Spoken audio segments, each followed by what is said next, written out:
Hello everybody and happy Earth Day. It's a beautiful day, so I thought I'd just make a really quick video and film outside because it's Earth Day and it's beautiful.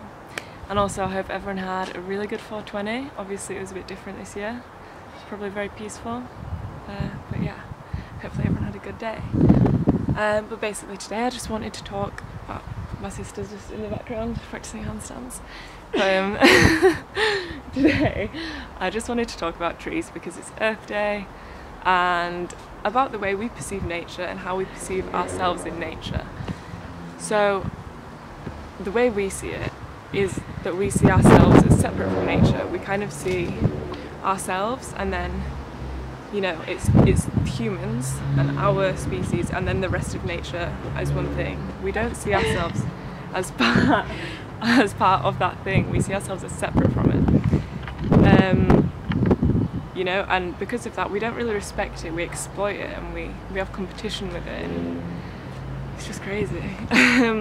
But the way that forests work and trees work, I just think we could learn a lot from them, you know? Like, forests work as ecosystems, of course, like they see the bigger picture, and there are really good examples of certain trees like what are they called? The paper birch and the Douglas fir. They send nutrients to one another in the soil.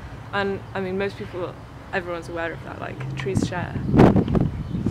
It's this idea that they work for the harmony of the whole forest. You know, they don't see themselves as like a separate species to another.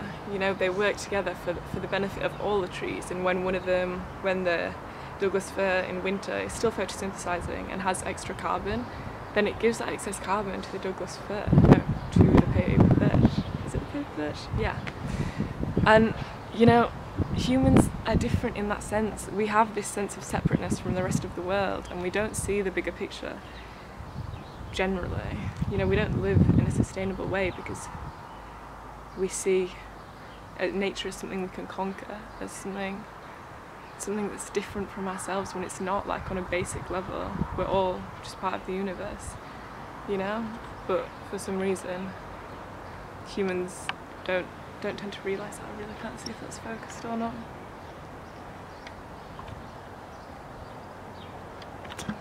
Don't know. But yeah, the trees and nature, they don't have this sense of ego that humans have. I don't think animals do either, because they compete to survive, but they don't compete to be like the biggest species in the world or to be like the best or the most powerful or have power over other things like other species. And trees and nature don't do that. You know, we're so connected to our egos and see ourselves as separate entities from the rest of the world that, you know, we don't see the bigger picture. Obviously there are trees who are dangerous and do try to overtake forests and weeds and stuff, but generally they're exceptions to the rule, and we're like part of that. We're like weeds in the grand scheme of things. We're just ruining the world and trying to be the best. You know, our ego sees it as we're like some kind of alien species who have come into this world that we're separate from, and it's this strange, weird world that we've come into. But actually, and Alan Watts said this, actually we've come out of the world. You know, we're a product of the world and we're born from it. You know, we're not separate from it. It's not like we start and end. We're part of our like constant stream of existence. You know, it's not like we come into the world and we start and then when we die, we die. When we die, our body doesn't just disappear. It goes back to the earth. It goes back into the universe. Whether our consciousness lives on or not is, you know, depends what you believe, but we don't just disappear. We're still part of the universe, you know? When we die, it's returned to it, and it's a constant stream. It's not like start and stop. It's constant cycles, and it's constantly going and moving, but our ego sees ourselves as separate from it, as, you know, I don't know, like our perception doesn't reflect reality. But yeah, there's this beautiful thing that I wanted to read out, and I don't know how to say his name. It's a Zen master called Thich Nhat Hanh, reflecting on a leaf, and he said, "I asked the leaf whether it was frightened because it was autumn and the other leaves were falling. The leaf told me, no, during the whole spring and summer I was completely alive. I worked hard to help them nourish the tree, and now much of me is in the tree. I am not limited by this form. I am also the whole tree, and when I go back to the soil, I will continue to nourish the tree, so I don't worry at all. That day there was a wind blowing, and after a while I saw the tree leave the branch and float down to the soil, dancing joyfully, because as it floated, it saw itself already there in the tree. I was so happy. I bowed my head, knowing that I have a lot to learn from the leaf because it was not afraid. I knew nothing can be born and nothing can die. You know, we don't just disappear when we die.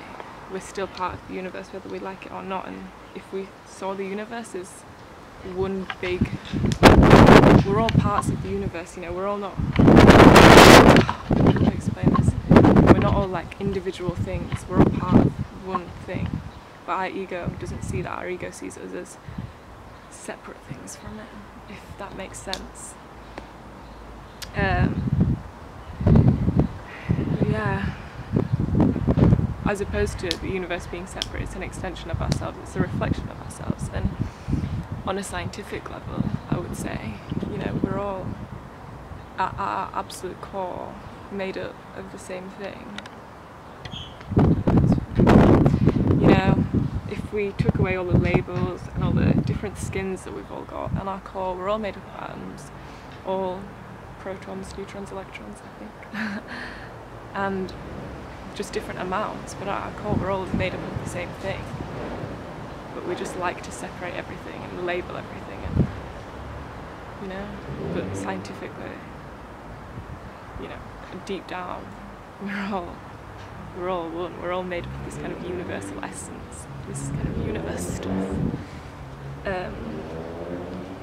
But yeah, we give the illusion of separateness, maybe it makes us feel special, but really, you're not any different from a tree.